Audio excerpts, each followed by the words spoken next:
The Selfish Path to Romance. Download Chapter 1 for free at drkenner.com. Here is a question that I received from Joey. Hi, Dr. Kenner. My daughter Kara is getting married soon.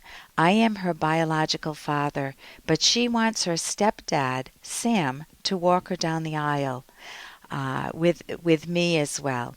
Her wish is that I would begin walking her down the aisle halfway and then turn her over to her stepdad the remainder of the way to the altar. I was taken aback. I realize it's her wedding and I don't want to make her unhappy in any way.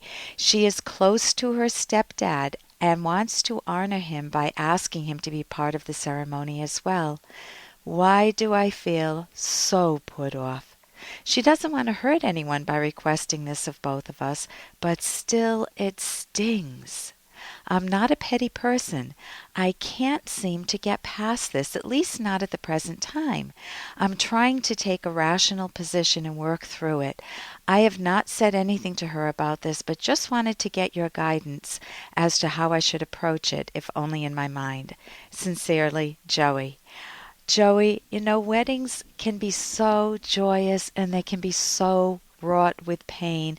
And this is your daughter. It sounds like she doesn't want to hurt either of you. It sounds like she has a decent enough relationship, I'm assuming a loving one with you, that she wants you to be the first one to walk her down the aisle. And she wants to include both parts of her family, her new stepdad and you. So why would you feel pain? Let me tell you, I think I would feel pain too if I were in a similar situation, and I would need to do some really hard thinking to turn that pain into a focus of my joy of my daughter. So one of the reasons that any of us feel pain is to, number one, take a careful look at what you're saying to yourself. Listen to yourself. For example, if it's along the lines of something that any of us might feel when we first feel a sting like that, oh, she doesn't love me, or she doesn't love me as much as her stepdad, Sam. I feel replaced. Maybe I wasn't a great dad. Maybe I feel like a failure. Or you might have thoughts, she's my daughter. How dare he step in and take away the key moment in her life? I hate him. If you have thoughts like that, the pain is going to go deep because, number one, you have a self-esteem issue, and number two, you're making him into the other guy, the villain, the guy that's coming in and robbing your daughter from you. So you said that you wanted some guidance as to how to think about it in your own mind. So if you say something different to yourself, in cognitive therapy we call this reframing, putting a better picture frame around it that's realistic, an alternative explanation that makes sense. If you say to yourself, and if this is true, hey, I got to interrupt this because we've got to pay some bills. 30 seconds, that's it. A very quick ad, and then Ellen will be back. Romance. I wish I knew more about what girls want from a relationship. Boy, I wish I knew more about what I want. Where's that ad I saw? Here it is. The Selfish Path to Romance, a serious romance guidebook. Download Chapter 1 for free at selfishromance.com and buy it at amazon.com. The Selfish Path to Romance. That is interesting. An alternative explanation that makes sense. If you say to yourself, and if this is true, I know my daughter Kara loves me, and she also loves her stepdad, Sam.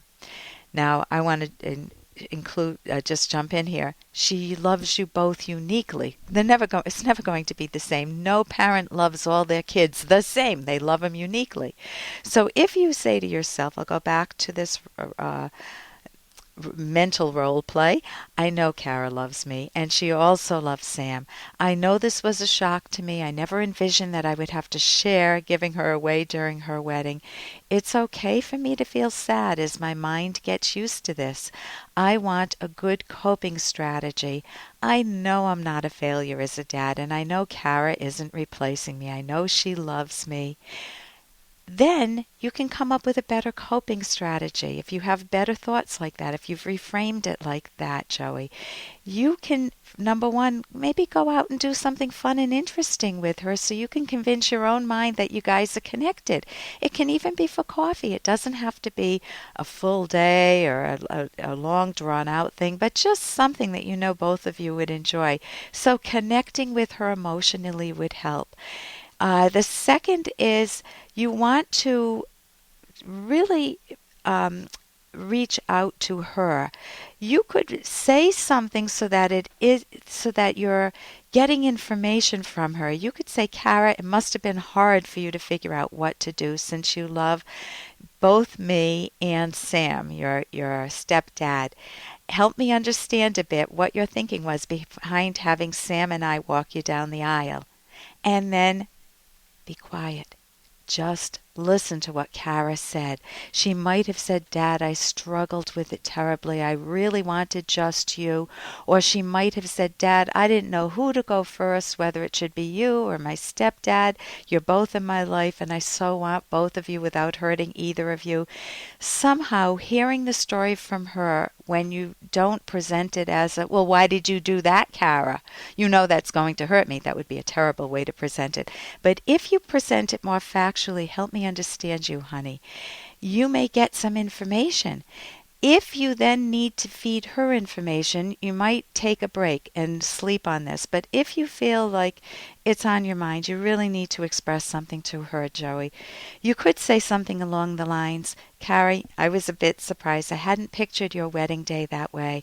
I also recognize you have a good relationship with Sam, and I'm going to focus on the joy in the relationship. I'm delighted that you're marrying, and I want to celebrate you. So you shift the focus back to her. Notice I didn't make a big deal of my surprise. I said I was a bit surprised. I hadn't pictured your wedding day that way.